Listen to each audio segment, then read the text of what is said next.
G'day, it's Toby from Heavyweight MMA. Today again with MMA fighter Colby Thicknesse, talking about the outcomes and the fights at UFC 266.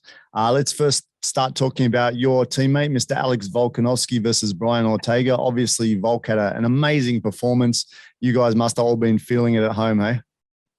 Oh man, it's absolutely unreal. Like as most people like in Australia that knows, like Australia's pretty much had some absolutely ridiculous lockdowns since March last year. We've got a few months of freedoms and we've been back in it since like almost late June, early July. So it was great to sort of see like have an Aussie sporty icon like Volks sort of do his thing on that world stage. And like he said afterwards, like it was just so good. Like everyone's been talking about it. It was a real good thing for like the country as a whole. So yeah, it was amazing. And things haven't been such good conditions. Normally, Volk would spend a bit of time in New Zealand as well as in your gym, and that'll be his ideal sort of training ground. But he wasn't able to. So you guys drew lots of guys together in Australia and did the best that you could. And it must be a good feeling to have been part of that team, man. That's raised Volk up, and then he's gone in and just destroyed it. Yeah, spot on. So since the lockdowns, maybe the first Holloway fight, I'm not 100% sure, but I know definitely the second Holloway fight, the first Ortega camp, and this Ortega camp, they've all been done at freestyle. Like we haven't been able to travel anywhere. So we sort of we call it the champ camp now. So we have the select few guys like Jamie Larkey, Josh Culibao, Trent Gurdon, Blake Donnelly, myself, Justin Springbok, like Van Haven, he's come down now. So we have a fair few guys who are set there. Joe's running the coaching start. There's a bit of communication between, say, Joe and City Kickboxing with sparring footage. With jiu-jitsu, obviously we have Craig Jones where we also have Bernardo Treco who comes in and does it in live with us sort of thing. And if there's anything else we need a few tips and tricks on, like we can get into it later, but with Darces and everything like that, all we had to do is get in a position where we're struggling. Joe would film, sent to Craig would send video responses back. So it's really cool to sort of see how we had that sort of community team like Australia-wide built around this just to get Volko ready for these last few fights. Yeah, man. And Volk seems to have significantly raised his stock just with this one show, right? Like I reckon he would have gone off the charts after that one. Like, and it all just worked out perfectly. Like the show itself, like you got Dan Hooker come in, did a great job in what he did, and it sort of escalated. Everyone wanted to see Diaz Lawler. That was okay, but it wasn't the best fight. Moved on to the ladies. It was okay again. Wasn't the best fight. Come into Volk's fight with Ortega, and it was the best fight of the card. Many people watching for all different reasons for different people, whether they're watching Diaz or they're a fan of Lawler or whatever. And then they see Volk, who's been a little bit slightly underrated. And now he's in a big light, everyone watching, and he just killed it, man. He did such a good job. And to have a seesaw battle like that isn't just him destroying him. It's like up and down. He nearly gets submitted. He comes back, he overcomes it, and he wins. Like this is what people like to see, right? It was a great fight for everyone to see. Yeah, spot on. Like you said, and this was even Volko's first main event slot. So it was cool having Nick Diaz, a legend like himself, on the sort of card because you get people watching him. Then you have Valentina, who's obviously got her fan base watching. Then you have even guys like what's his name, Marlon Moraes, and that. So you get that Brazilian fan base. So there's a lot of eyes on this card. So I just there we go.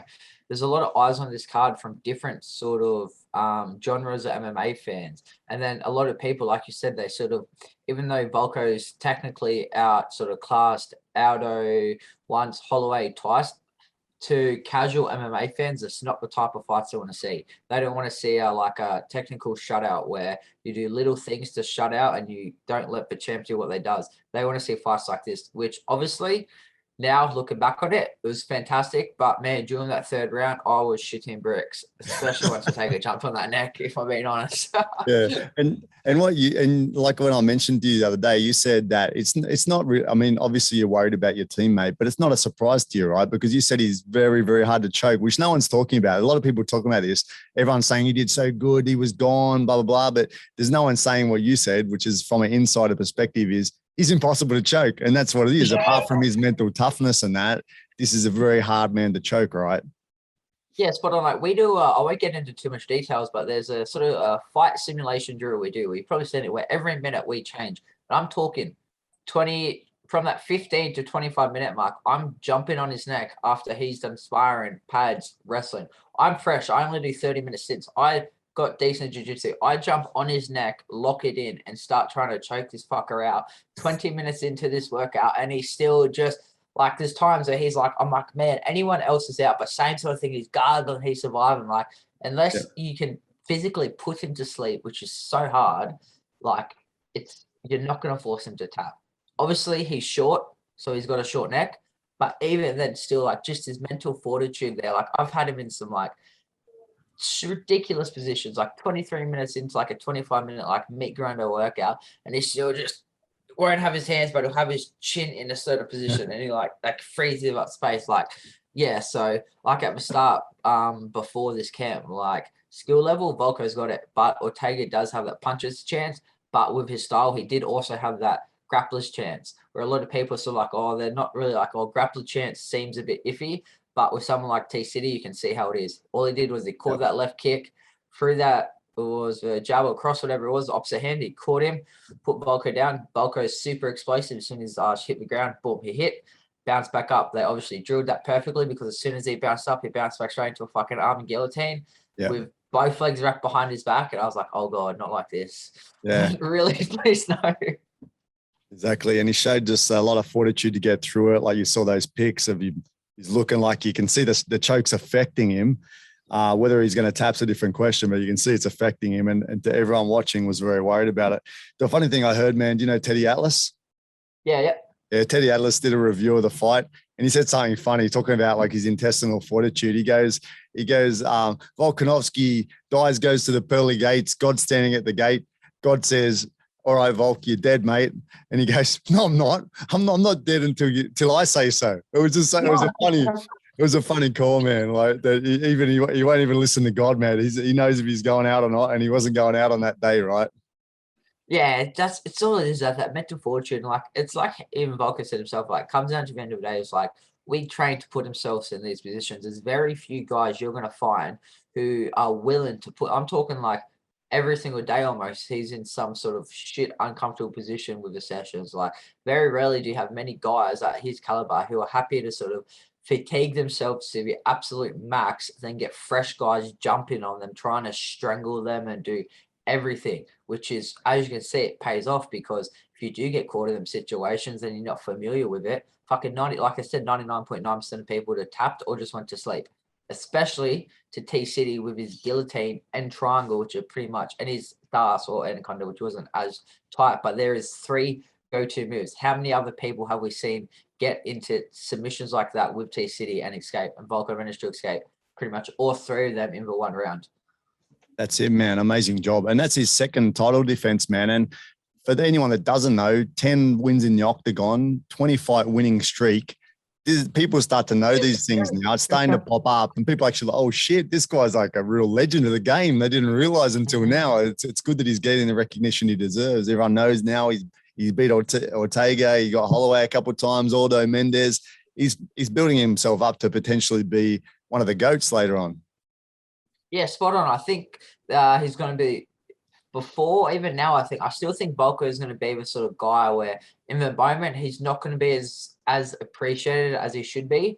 But as soon as he sort of hangs it up and done, people are going to start looking back and like, fuck, man, he's definitely like one of the greatest to ever do it, sort of thing. Like, right, even now, like, obviously he's got a lot more recognition for this fight, but it's a shame because, like, as we see, like, we can see he overcame adversity in that, but obviously, like, this was cool, good entertainment, that, but like, realistically, like, you should almost put more respect on the stuff he did before that.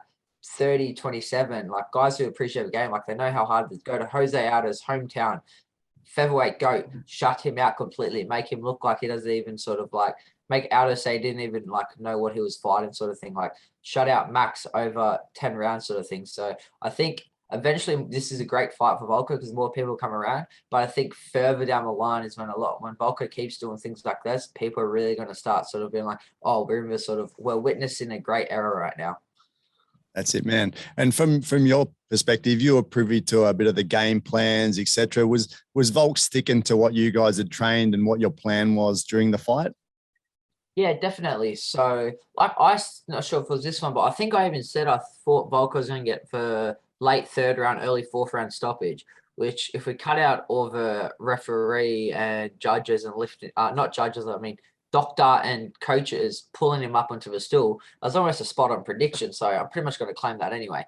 But besides that, it was because there was a time in the Ultimate Fighter where Volko and Ortega, they did a face-off in the cage, and they mimicked sort of walking out, touching gloves to face off and everything like that.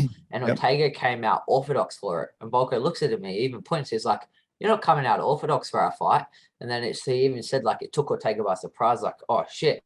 So there's a lot of things we were very aware of. Like, if you see, like, Volko was always comfortable no matter which stance Ortega was switching. He had the variations for different strikes. So each situation he presented himself. And obviously he found success a lot of the times in the overhand and the left hooks. And there was a lot of stuff we worked in. That left body kick too works quite well. However, as we saw, Ortega did good reads where he ended up catching the leg, which put him into the neck. But besides that, we're always aware we're like Volko's pace. You can't really, not many guys in 145 are able to knock out Ortega with one punch. They're not going out there to knock him out in one punch. We're going out there to crumble him. The pace, that third round in between, they didn't give him extra 50 seconds to a minute. I do think, honestly, Volko would have finished him fairly early into the fourth, but who cares? We got an extra 2 rounds of a great fight, which obviously pushed Volko's stocks up. But for the game plan wise, it did go pretty much how we expected. Like, everyone has a puncher's chance. Ortega's had that grappler's chance as well. He got his chance. He couldn't finish it. Then Volko ran away with it. Yeah, man. And the one thing you didn't mention was that switch stance actually saved Ortega because Volk was fucking up his left leg. He couldn't he was struggling. You could see it starting to, you know, that when people start out their leg, it extends a bit weird, like it kind of locks out a little bit. You could see it starting to do that, but he's good enough that he can fight with in the southpaw as well as orthodox. So he was able to hide it back. Like Volk was hunting for it because he could see, or the corner told him, or he could see there was a problem with that leg. He was hunting for it, but he switched stance and he stayed in that stance so he couldn't get it again because he was starting to have troubles with that leg. I'm not sure if it was calf kick or leg kick. I'd have to watch it again. Yeah, I think there's a mixture because I remember there was definitely one hard calf kick where he swapped straight away. But then I remember also seeing a leg kick where he tried to stay in the stance.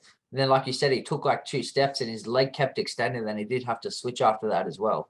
Yeah. So I think that saved him a bit. So, yeah, man, definitely. Great job by Volk. And let's have a little chat about some of the other ones, man. What do you think about the Lawler Diaz one? What are your thoughts on that one?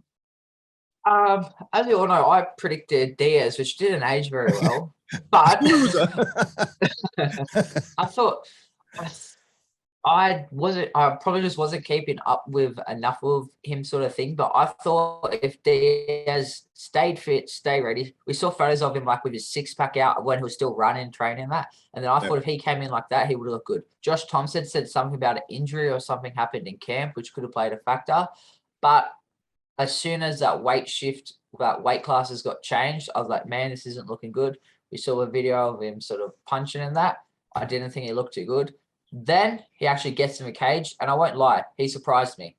He wasn't what I expected as a fresh Nick Diaz, but seeing all the circumstances that changed leading up to it, he did surprise me. However, I don't think there was any way in his head he was ever going to fight at middleweight. He made Robbie look tiny in there. Yeah. And he's talking about fighting Usman and that before the fight. Oh. Now, seeing these two guys fight each other, this is not the top of the class, man. They're not the world-class fighters that they may once have been. It's two sort of guys in the end of their prime, you know, on their way out fighting. It's kind of like one of those celebrity matches almost, you know. Neither of them look like world beaters. So you can't be talking about fighting Usman. He'll get just killed, you know. If Robbie can do that to him, then a prime Usman can fucking eat him for dinner. But in saying that, it was an interesting fight to see.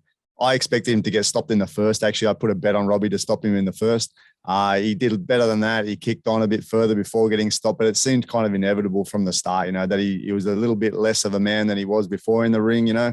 And I thought he would get stopped, and yeah, it is what it is, eh? But it was interesting to see, right?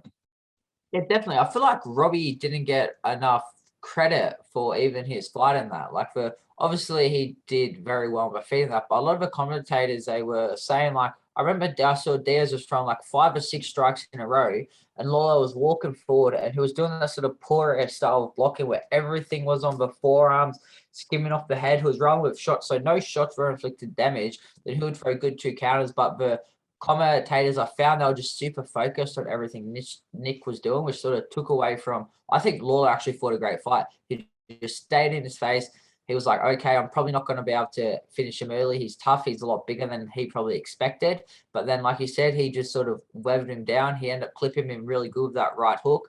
The uppercut sort of half landed. And then, yeah, Nick just decided not to get up, which, like, fair play. If I forget how old he is, but come back after 6 years and Robbie Lawler drops you and you're sort of fucking contemplating if you get up and you don't want to get up, like, fuck, you can't hold that against the bloke. Yeah, for sure, man. Like he knows his limitations by now, and the way he was talking was he wasn't really in the fight anyway. That he was just doing it maybe for money or something, being pushed into it rather than really wanting to be there. Yeah, that was strange how he was saying. He's like, I remember one interview I heard. He's like, he was talking about how he didn't even know how the fight came to like fruition, sort of thing. It's like I was just training and that. And then apparently I'm fighting Robbie Lawler in 6 weeks or something like that. I was like, fuck. Not a good thing, man. And another good fight on the card, which I mentioned before, Dan Hooker versus Nasrat. Obviously, Dan Hooker shown throughout the media to have had a struggle to get there, went through a lot of hardships, and likewise Nasrat had his mother pass away and also had difficulties getting there. It was a hard thing for both of them to get there, but great to see Dan Hooker get in there, show these guys that there is levels to the game, and that he's in a higher level than Nasrat is. Nice to see him prove that, eh?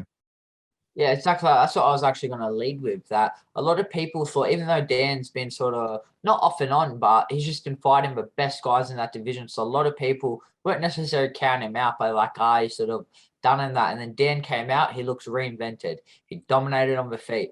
Every clinch and exchange he won, brutal knees. And I think what most people were surprised about was actually his takedowns. As soon as Nasrat did start trying to go that sort of headhunting, boom, big double legs, shoot underneath, take him down, ground control. And like you said, he sort of showed Nasrat that there's levels. Just because Dan's lost to the guys like Poirier, Chandler and that, it doesn't mean he's not an elite level lightweight. I think a lot of people don't realize, I personally believe the top 5 in the lightweight, any given day, each one of them could beat each other.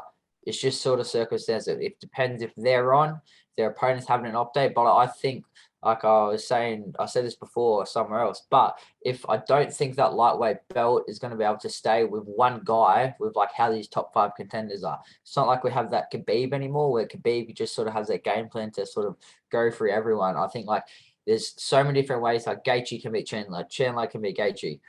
Chandler almost beat Poirier. Chandler almost beat Oliveira, then Oliveira beat him.